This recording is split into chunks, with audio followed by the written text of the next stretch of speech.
Hello friends, ಎಲ್ರಿಗೂ ನಮಸ್ಕಾರ. ನಾನಿವತ್ತು ನಮ್ಮ ಉತ್ತರ ಕರ್ನಾಟಕ ಸ್ಪೆಷಲ್ ಮತ್ತೊಂದು ಅಡುಗೆ ತಗೊಂಡು ಬಂದಿದ್ದೀನಿ. ಅದು ಮಜ್ಜಿಗೆ ಆಮ್ರ ಅಂತೀವಿ ನಾವು.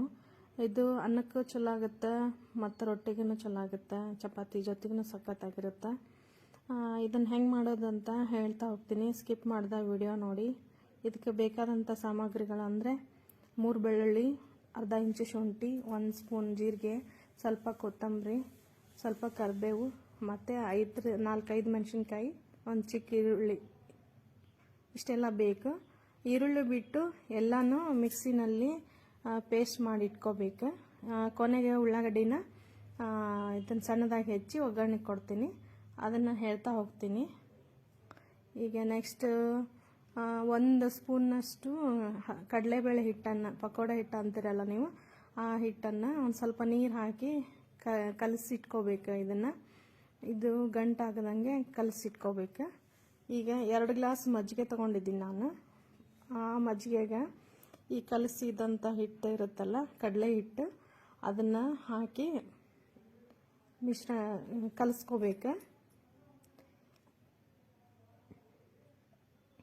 ಆಮೇಲೆ ಸ್ವಲ್ಪ ಒಂದು ಅರ್ಧ ಸ್ಪೂನಷ್ಟು ಅರಿಶಿನ ಪುಡಿ ಹಾಕಬೇಕು. ರುಚಿಗೆ ತಕ್ಕಷ್ಟು ಉಪ್ಪು ನೀವು ನೋಡ್ಕೊಂಡು ಹಾಕಬೇಕು. ನಾನು 1 ಸ್ಪೂನಷ್ಟು ಹಾಕಿದ್ದೀನಿ ಇಷ್ಟು ಮಜ್ಜಿಗೆಗೆ. ಇದನ್ನು ಸ್ಟವ್ ಆನ್ ಮಾಡಿ ಸಣ್ಣ ಮೀಡಿಯಮ್ ಉರಿಲಿ ಕೈ ಬಿಡ್ದಂಗೆ ಕೈ ಆಡ್ತಾ ಇರಬೇಕು. ಇದು ಒಂದು ಸ್ವಲ್ಪನೂ ಕೈ ಬಿಡಬಾರ್ದು, ಯಾಕಂದರೆ ಇದು ಒಡೆದು ಹೋಗೋ ಚಾನ್ಸ್ ಇರುತ್ತೆ.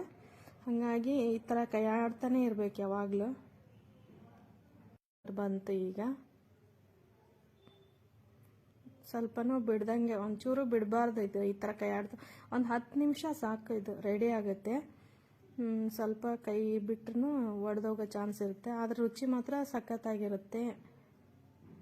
ಅನ್ನಕ್ಕೂ ಬಿಸಿ ಬಿಸಿ ಅನ್ನ, ಇದು ಬಿಸಿ ಇರುತ್ತಲ್ಲ, ಇದು ಬಿಸಿ ಮಜ್ಜಿಗೆ ಆಮ್ರ ಸಖತ್ತಾಗಿರುತ್ತೆ.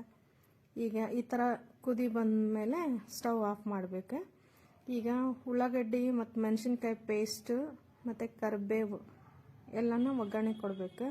2 ಟೇಬಲ್ ಸ್ಪೂನಷ್ಟು ಎಣ್ಣೆ ಹಾಕಿ ಬಿಸಿ ಆಗಿದೆ ಇಲ್ಲ ನೋಡಿಕೊಂಡು ಅದಕ್ಕೆ ಜೀರಿಗೆ